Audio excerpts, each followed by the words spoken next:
मनोजवं मारुतुल्यवेगं जितेन्द्रियं बुद्धिमतां वरिष्ठं वातात्मजं वानरयूथमुख्यं श्रीरामदूतं शरणं प्रपद्ये।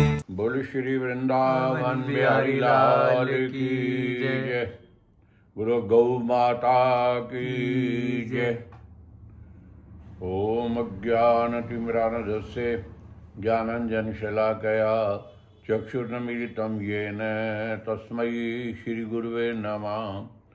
गुरुर्ब्रह्मा गुरुर्विष्णु गुरुर्साक्षात् महेश्वर गुरुदेव परम ब्रह्म तस्मै श्रीगुरुवे नमः। अखण्डमण्डलाकारं व्यापितं येन चराचरं तत्पदं दर्शितं येन तस्मै श्रीगुरुवे नमः। अखण्डानन्दबोधाय शिष्ये सन्तापहारिणे सच्चिदानन्दरूपाय तस्मै श्रीगुरुवे नमः। गजाननं भूतगणादिसेवितं कपित्थजम्बो फलचारुभक्षणं उमासुतं शोकविनाशकारकं नमामि विघ्नेश्वरपादपङ्कजं।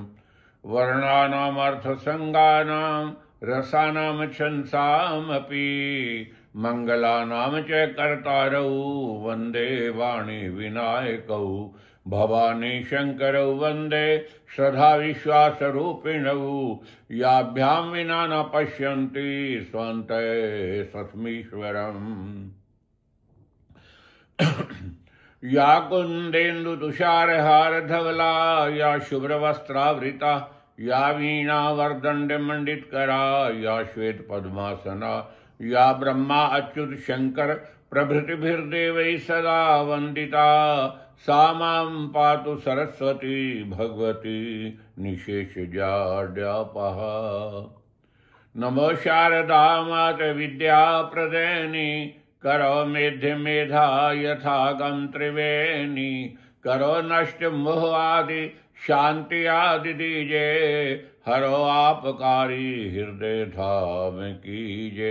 जय जय जय मां शारदे विद्या बुद्धि निधान विनय करम वागेश्वरी कृपा करो निज जान। आज भी तेरा आसरा कल भी तेरी आसे सदा तुम्हारी ओट में गुजरे 12 मासे। श्री गुरुवर पद पद में रजे सादर सिर पे धारे। श्री कार्तिक महात्म की कथा कहूँ मति अनुसार। प्रणवं पवन कुमार खलिबन पावक ज्ञान घन जासु हृदय आगार। बसई राम सर चाप धर। भगत प्रार्थना। गोविंद मेरी यही प्रार्थना है भूलूं न मैं कभी नामे तुम्हारा। निशिकाम होके मैं दिन रात गाऊं गोविंद दामोदर माधवेति। देहांत काले तुम सामने हो बंसी बजाते मन को लुभाते। गाता यही मैं तननाथ त्यागूं गोविंद दामोदर माधवेति।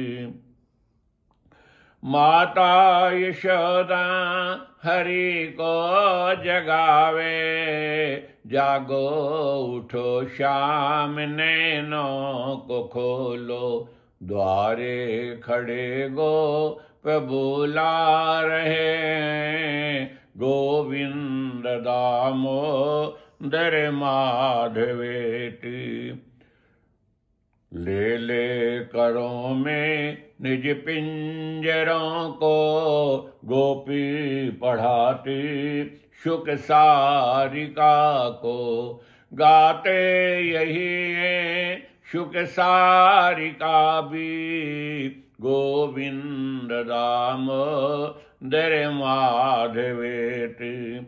जागे पुजारी हरि मंदिरों में, जाके जगावे हरि को सभियों। हे शील सिंधो अब नेत्र खोलो, गोविंद दामोदर माधवेति। गोविंद दामोदर माधवेति। हे कृष्ण हे यादव हे सखेति। प्यारे जरा तो मन में विचारो, क्या साथ लाए क्या ले चलोगे। कोई न साथी हरि को पुकारो, गोविंद दामोदर माधवेति। नाता हमारा जग से भला क्या, आए यहाँ क्यों कर क्या रहे हैं। सोचो विचारो हरि को पुकारो, गोविंद दामोदर माधवेति। सच्चे सखा हैं हरि ही हमारे, माता पिता शील बंधु प्यारे। भूलो न भाई दिन रात गाओ, गोविंद दामोदर माधवेति। गोविंद दामोदर माधवेति। हे कृष्ण हे यादव हे सखेति। गोविंद मेरी यही प्रार्थना है, भूलूं न मैं कभी नाम तुम्हारा। निष्काम होके मैं दिन रात गाऊं, गोविंद दामोदर माधवेति। गोविंद दामोदर माधवेति। हे कृष्ण हे यादव हे सखेति। बोले श्री वृंदावन बिहारी लाल की जय। ऋषि ऊचू शुक्लाष्टमी कार्तिके तो समृता गोपाष्टमी बुद्धई। कर्तव्यताम तर्जने ब्रूहि ते सुतनंदन। सूतोवाच शृणुधमृष्य सर्वे कथां पौराणिकं शुभां। यस्या श्रवणमात्रेण गोसहस्र फलं लभेत्। शुक्लाष्टमी कार्तिके तु समृता गोपाष्टमी बुद्धई। तद्दिने वासुदेवो अभूत गोपः पूर्वतो वत्सपः। तत्र कुर्यात् गवां पूजां गोग्रासं गोप्रदक्षिणां। गवानुगमनं कार्यं सर्वान् कामनाप्निविष्टितः। यथा राधा प्रिया विष्णुस्तेभ्यः कुंडम प्रिया, तथा तत्कुंडे कार्तिकाष्टम्यां स्नात्वा पूजयतु जनार्दन। 88 ऋषियों में शौनक जी ने सूत जी से प्रश्न, महाराज कार्तिक शुक्ल अष्टमी को गोपाष्टमी कहते हैं, प्रभु हमें गोपाष्टमी के विषय में बताओ। सूत जी कहने लगे सुनो ध्यान से। भगवान कृष्ण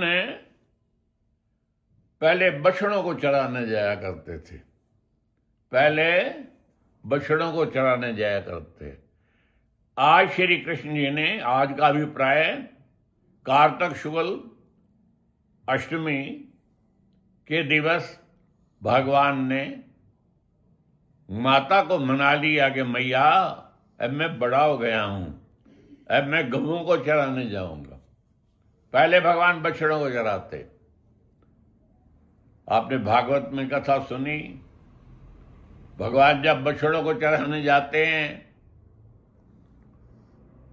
सब मिलके अपने अपना पॉकेट, अपनी अपनी रोटी साथ ले जाते हैं। और जब भगवान बछड़ों को लेकर के आते हैं तो देवता लोग आकाश में आ जाते हैं प्रभु के दर्शन करने की, लीला देखने के लिए। आज क्या देखा कि सारे ग्वाल बाल बैठे हुए हैं, जब भोजन करने लगे भगवान के, देखो भाई तुम सब लोग मुझे अपनी अपनी रोटी थोड़ी थोड़ी खिलाओ, मैं पता करूं किसकी माता बहुत अच्छी रोटी बनाती है। कहने लगे कन्हैया बड़े सियाने हो, इसकी इसी बहाने से हमारा हिस्सा भी खा जाओगे। देवता लोग देख रहे हैं कि भगवान उनके जूठन भी खा रहे हैं। देवताओं ने ब्रह्मा से कंप्लेंट की। ब्रह्मा जी कहने लगे देवताओं, ग्वाल बालों के अंदर प्रेम और भक्ति रस है। कहने लगे हम क्या ग्वालों से गए गुजरे हैं, पता ही नहाते हैं या नहीं नहाते, और हम देवता। ब्रह्मा जी कहने लगे समझा रहे हैं।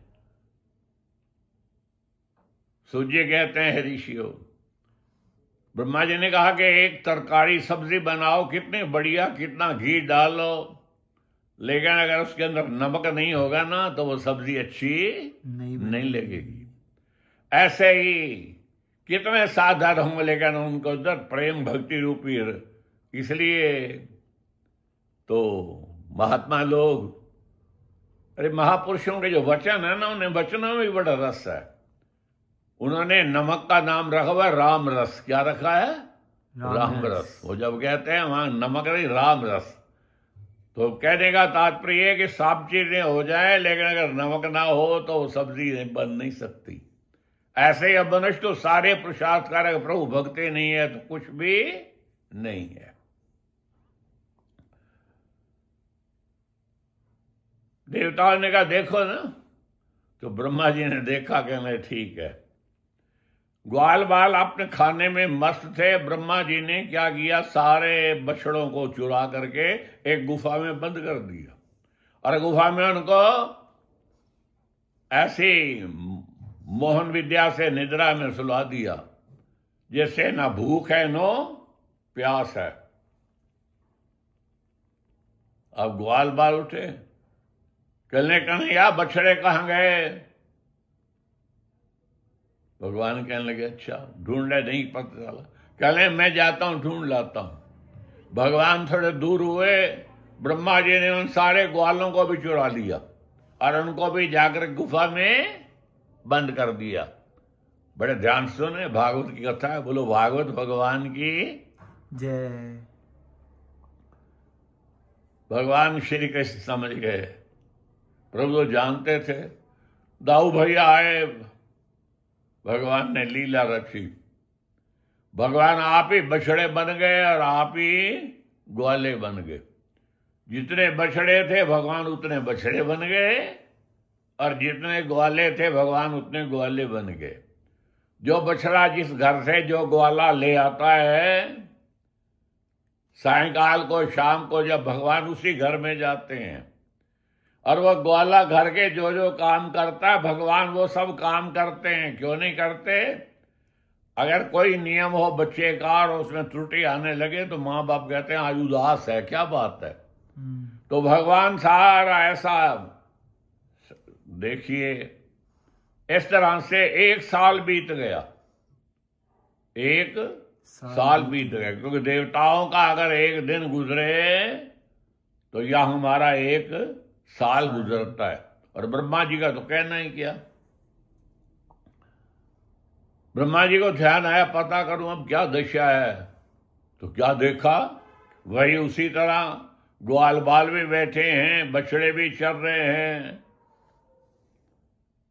धन्य है मेरे प्रभु, आप ही चरने वाले बने हुए और आप ही चराने वाले बने हुए हैं। एक दिन इस चीज का प्रगटे हुआ कि ये बछड़े जो हैं एक बार रंभाए तो गौएं दौड़ करके आ गई, जो दूर बड़े ग्वाले जिनको चराने जाते थे, और आकर के ये इन बछड़ों को दूध पिलाने लग गई।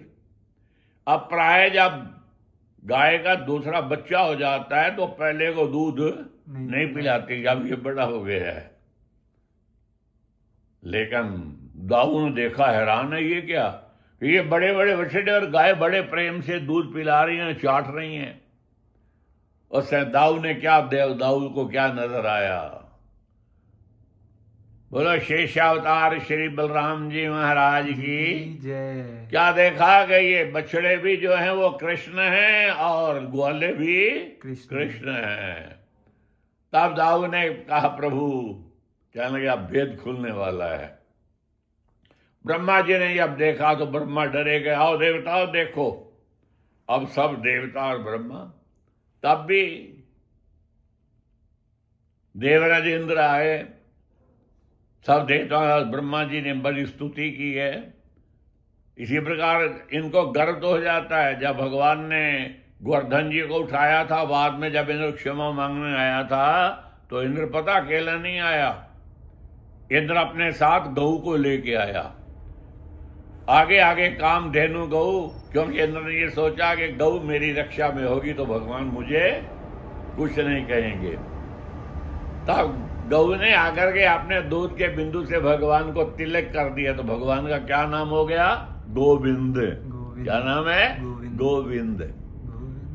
तो यही आज तो गौ प्रिय जो दिवस है, तो भगवान का कहने का भाव, इस गाथा समझाने का कि पहले भगवान बछड़ों को चराते थे, आज भगवान गायों के पालक बने। इस तिथि को समस्त कामनाओं की पूर्ति हेतु गायों की पूजा, हर इच्छा, शुभ इच्छा को पूजा करने के लिए अब एक उपाय शास्त्र में बताया जा रहा है कि गाय की पूजा, गोग्रास, गौ की प्रदक्षिणा, मानो गांव के पीछे पीछे चलना, कृत्य करने चाहिए। जिस प्रकार श्री कृष्ण राधा जी प्रिय हैं, उस पर उन्हें कुंड भी प्रिय हैं, बहुत प्रिय हैं। आज राधा कुंड और कृष्ण कुंड में, वहां ब्रिज में, वृंदावन वाले तो वहां स्नान उसमें करते हैं, लेकिन हमारा शास्त्र कहता है अगर वहां नहीं पहुंचे तो उनका वहां ध्यान भी करते होते हैं, तो वो स्थान उसी रूप में आ जाता है। कहते हैं कार्तिक मास की अष्टमी को राधा कुंड में स्नान करके श्री कृष्ण जी की पूजा करनी चाहिए। ब्रह्म हत्या, सुरापान, गो हत्या इत्यादि नाना प्रकार के पाप जो होते हैं नष्ट हो जाते हैं।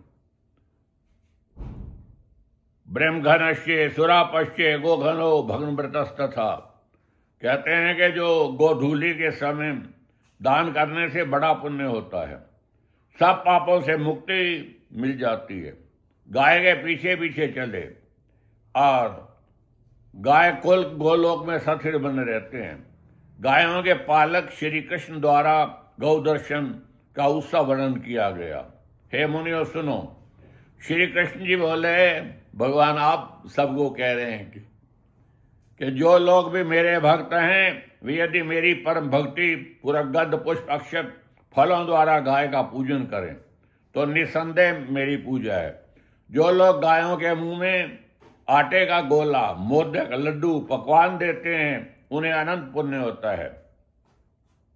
जिस समय सूर्यास्त न हुए हों, मानो सूर्यास्त से पहले सायकाल को जब गौएं आ रही हों, तो उस समय भगवान कहते हैं गायों का आगे पूजन करने की लाए। इसका भाव समझे कि जब भगवान आएंगे तो कब? पहले आगे गौएं होंगी, पीछे भगवान होंगे, अर्थात गौओं का पूजन करोगे तो भगवान के दर्शन होंगे। बोलो श्री वृंदावन बिहारी लाल।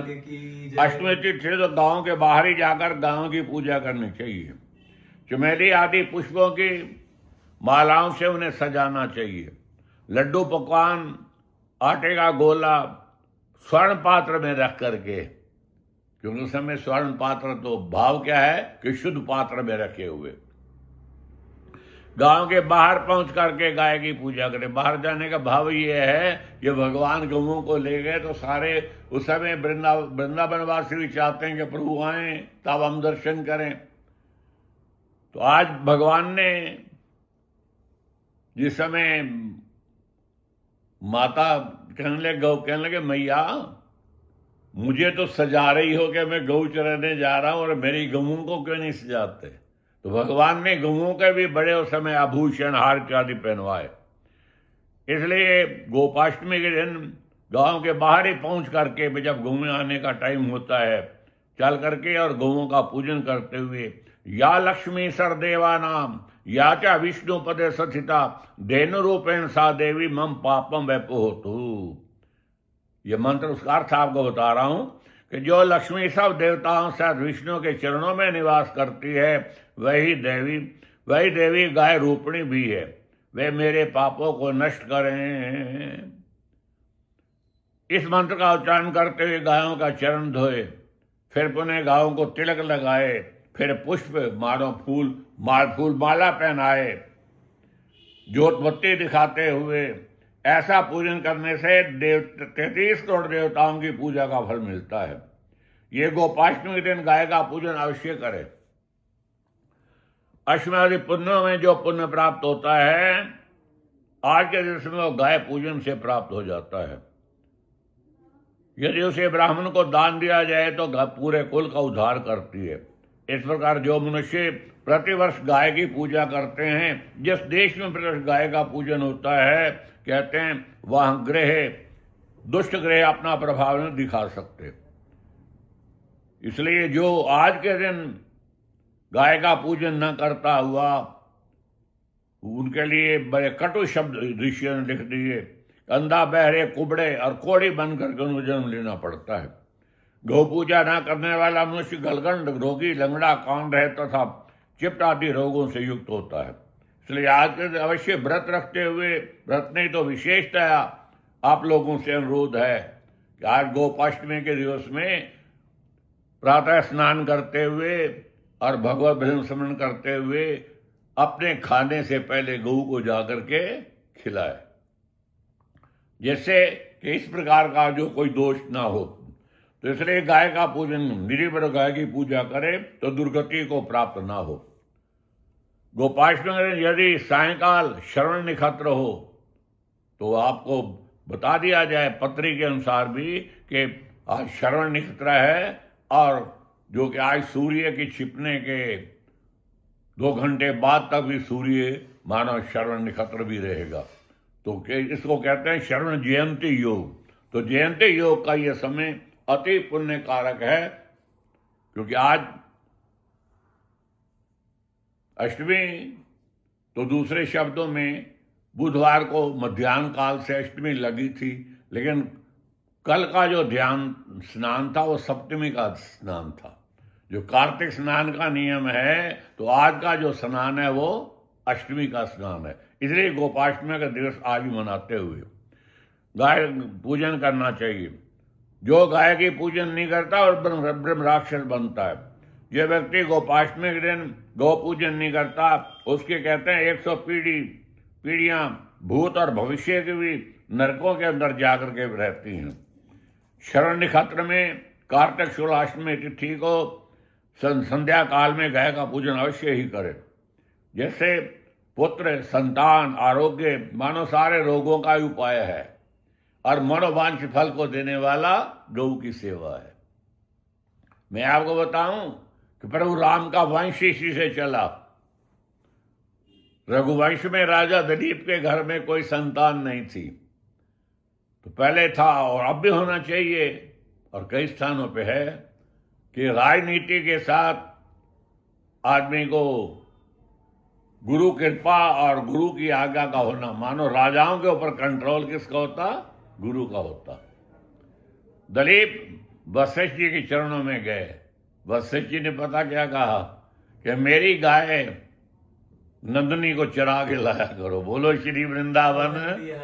राजा को वशिष्ठ जी कह रहे हैं कि मेरी गाय को चरा के लाओ, अगर ये कृपा कर देगी, ये नंदनी जो है ना कामधेनु की बेटी है, इस सुरभि की आप सेवा करो तो तुम्हारी इच्छा पूरी हो जाएगी। भारत का एक छत्र राजा दिलीप जो है रानी साथ गऊ को चराने जाता है, और ऐसे ढंग से जहां जहां वशिष्ठ जी की गऊ चरने जाती है, क्यों आज तो वक्त बदल गया ना। पहले राजकीय की ओर आर्डर होते थे अभी कुछ प्रयत्न तो हो रहा है कि हमारी गवर्नमेंट कुछ प्रयत्न कर रही है। पहले चरागाह छोड़ी जाती थी। चरागाह का मतलब ही होता था कि गऊओं के चरने के लिए खुला स्थान होता था। तभी तो था ऐसा। आज ब्राह्मण को एक गौदान लगे, वो सोचता है कि मैं रखूंगा कैसे। लेकिन आप देखिए कि महाराजा दशरथ ने जब चारों पुत्रों के विवाह कर लिए, सम्मान सब हो गया, उसके बाद वशिष्ठ जी से प्रार्थना की कि प्रभु अब ऐसा प्रबंध किया जाए कि मैं इन बच्चों के हाथ से गौएं दान कराना चाहता हूं।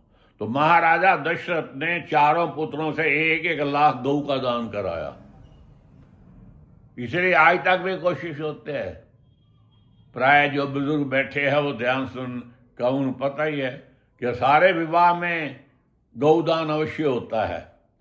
भाई गौदान नहीं तो उसके कोई यथाशक्ति जो मानो द्रव्य दान कर देते हैं। लेकिन मैंने ये कारण कि महाराजा दशरथ ने अपने पुत्रों के विवाह में 4 लाख गौएं, 1-1 लाख गाय प्रत्येक। और ऐसी गाय नहीं है जैसे आजकल क्या है कि भाई दूध इत्यादि पी लो, देखो ना कि अब ये सेवा करनी मुश्किल है, कहने पंडित जी को दान कर दो। वो दान नहीं है। अच्छी गाय उसको सुसज्जित करके स्वर्ण के सींग बनाते हुए और खुरों में चांदी डालते हुए सुशोभित करते हुए उसका दान लिखा था शास्त्रों में। तो राजा दशरथ ने 4 लाख गौओं का दान किया। अब देखो भी 4 लाख गौओं को, क्योंकि ऋषि मुनि जो होते इतना उनको स्थान मिला हुआ था गौओं के लिए, चरागाह भूमि थी, जिससे कि उनको सेवा में कोई कमी नहीं आ सकती थी। इसलिए कहते हैं कि गौ सेवा पुत्र संतान आरोग्य को प्रदान करने वाली है। वैसे गौ भक्ति मैंने कल्याण के अंदर लेख पढ़ा, ध्यान से सुने कि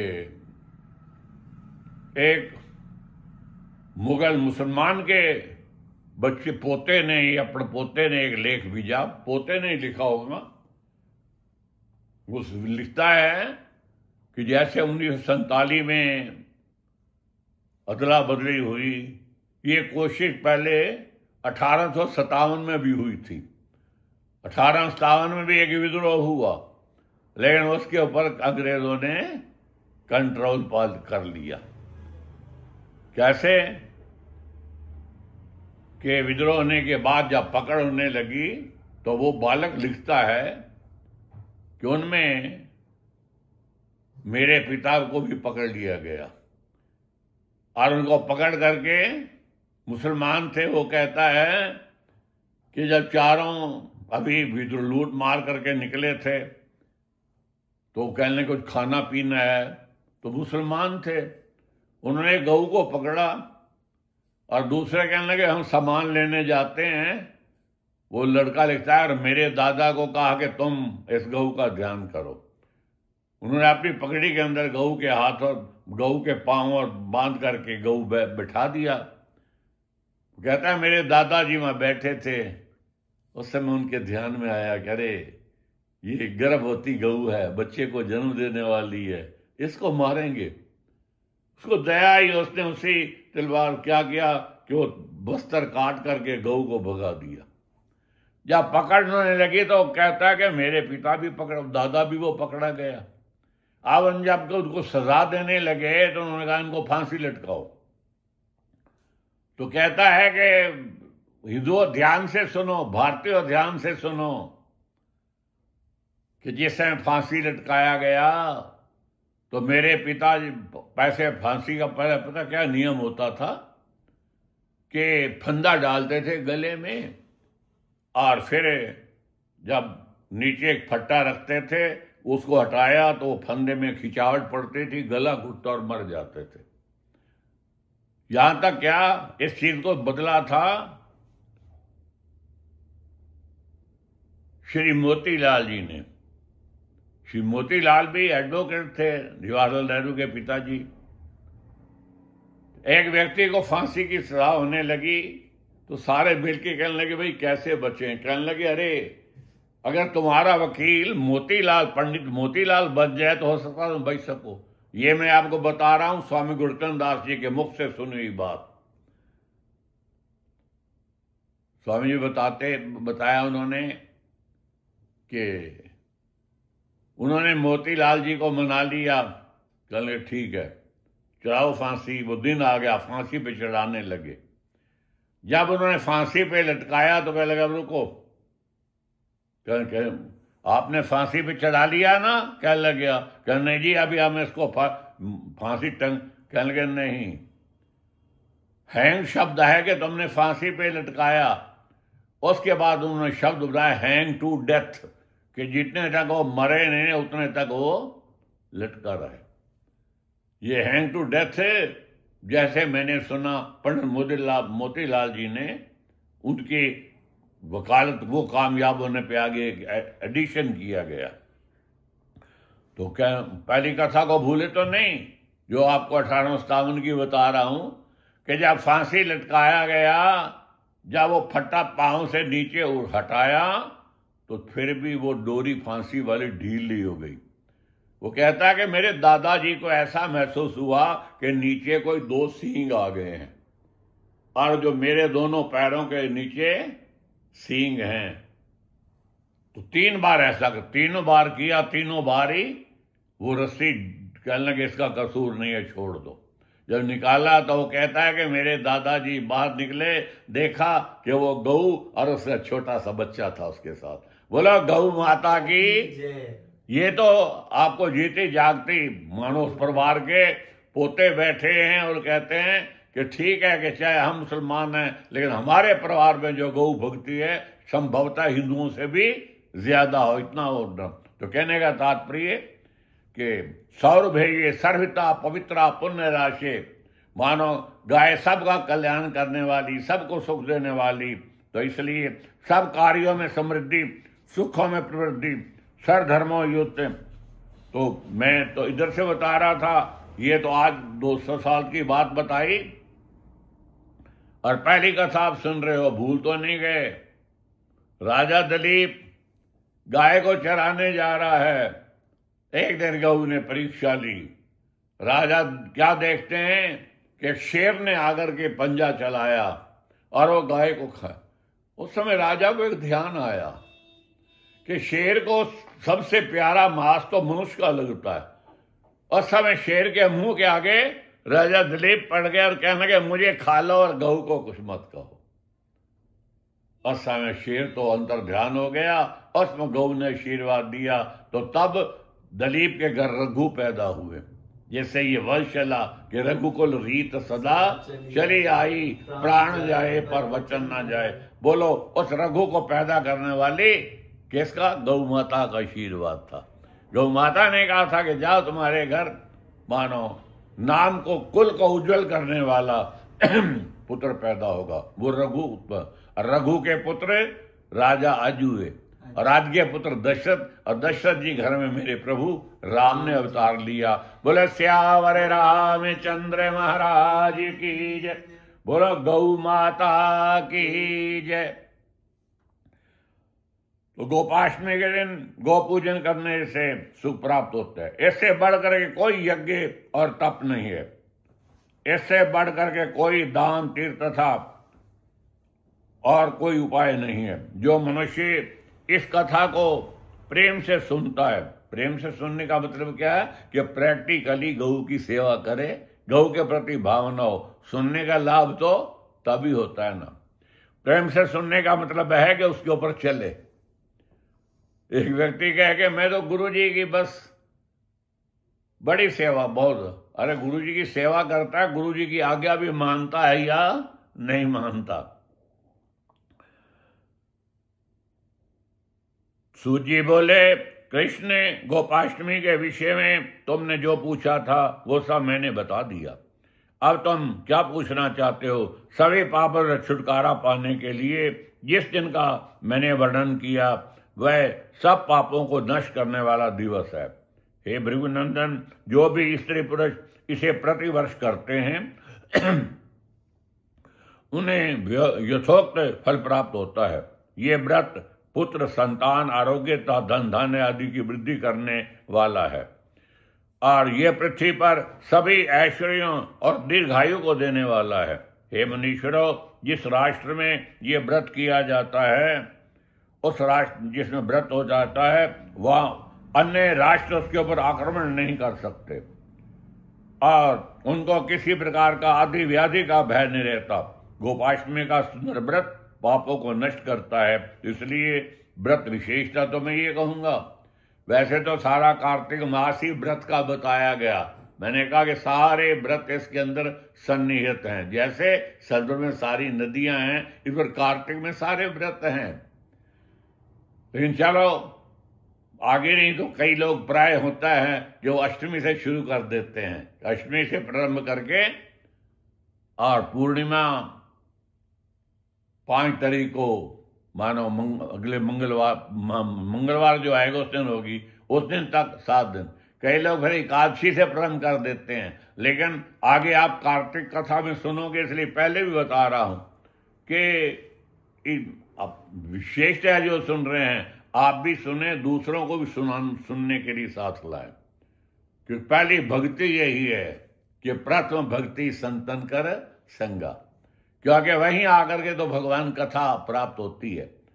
और जो स्वयं पुण्य करता है और किसी से कराता भी है ना, मानो आप किसी को सत्संग में ले आते हैं तो उनका भी 100वां हिस्सा पुण्य बगैर किए पुण्य मिल जाता है।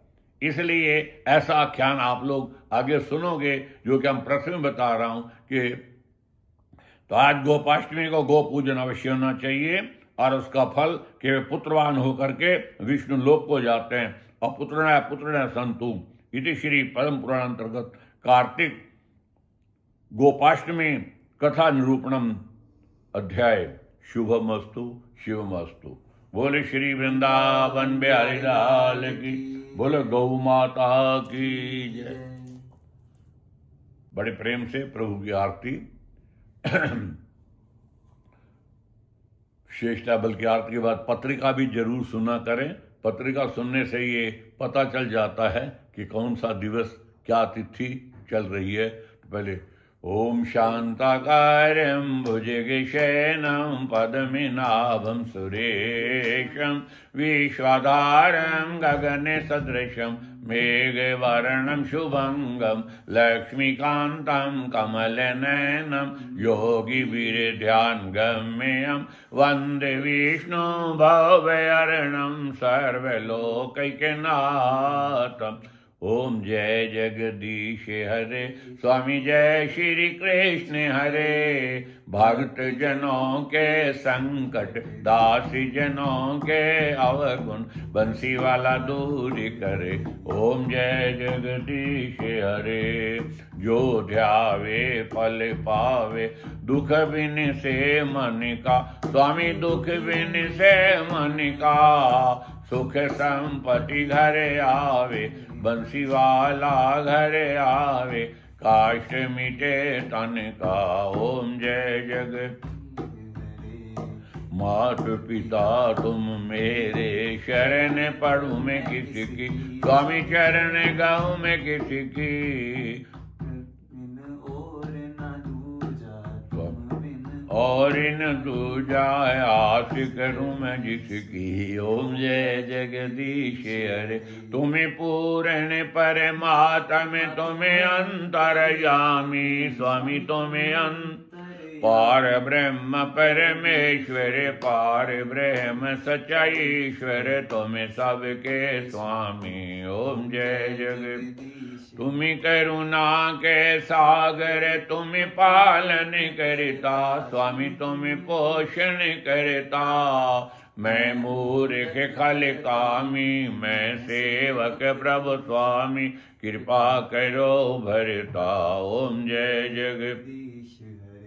तुम हो एक अगोचर, सबके प्राणपति, स्वामी सबके।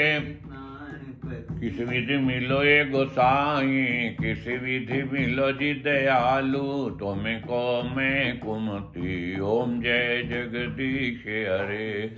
दीन बंधु दुखी हरता ठाकुर तुम मेरे, प्रभु सेवक हम तेरे। अपने हाथ उठाओ चरण नाली लगाऊं, द्वारे पड़म तेरे। ओम जय जगत दीश हरे, विषय विकार मिटाओ, पापी हरो देवा। स्वामी काष्ट हरो देवा, श्रद्धा भक्ति बढ़ाओ, प्रेमा शक्ति बढ़ाओ, संतन की सेवा। ओम जय जगदीश हरे। श्याम सुंदर जी की आरती जो कोई नर गावे, स्वामी प्रेम सहित ध्यावे। कहत शिवानंद स्वामी, कहत हरो हरि स्वामी, मन वांछित फल पावे।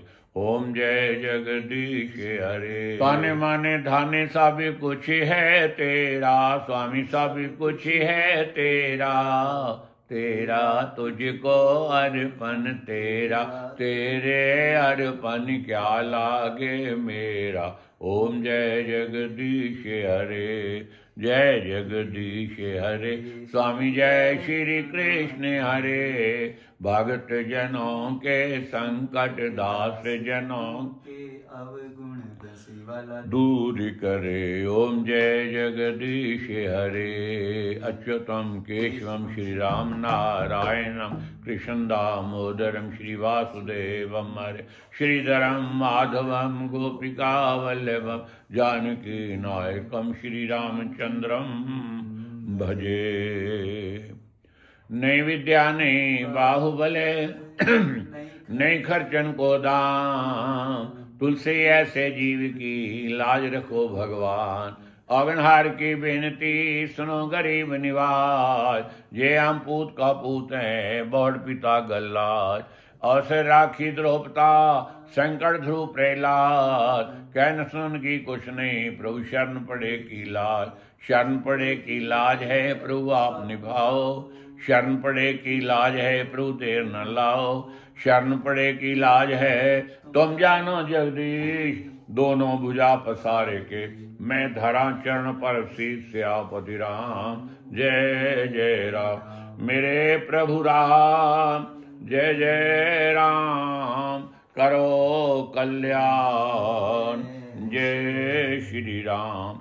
तिथिर्वारक्षे नक्षत्रम, योग कर्ण में वचे, पंचांग से फलम श्रुत्वा गंगा स्नानम फलम लभेत। शास्त्र में लिखा है कि पत्रिका सुनने से गंगा स्नान का फल प्राप्त होता है। मैं कहूँ गंगा स्नान का फल तो मिलेगा ही, वो तो आपका जमा हो गया, नहीं कम से कम पहले नॉलेज हो जाता है, पता तो चला कि आज तिथि क्या है, आज द्वार क्या है। मुझे अब भी स्मरण है कि एक बहन मेरे से पूछने लगी वही सब अमावस्या कब है। मैंने कहा अमावस तो कल चली गई है। तो अगर पत्रिका सुनी होती तो ये गलती नहीं हो सकती थी। इसी प्रकार से मैं आपको पत्रिका सुना रहा हूं। विक्रमी संवत 2082, कार्तिक शुक्ल पक्ष, शाका 1947, सन ईस्वी 2025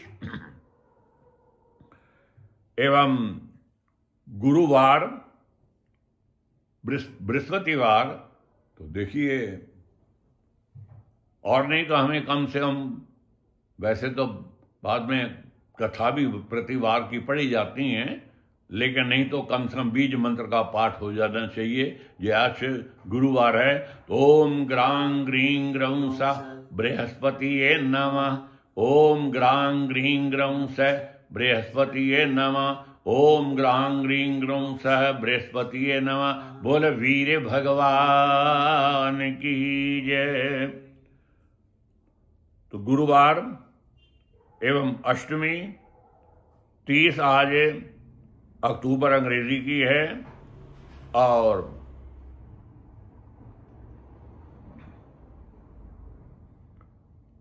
संक्रांति से 15 आज कार्तिक की है।